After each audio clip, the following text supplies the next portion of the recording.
How to enable or disable cellular usage statistics on the iPhone 16 series.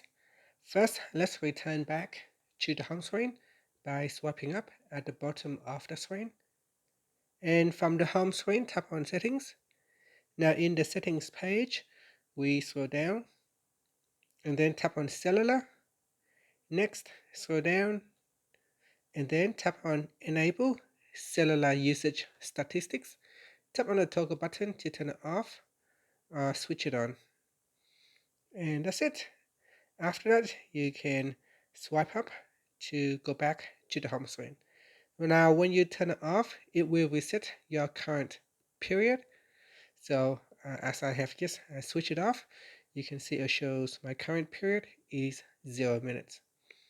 You can also tap on the Reset Statistics button as well to reset all your call time usage.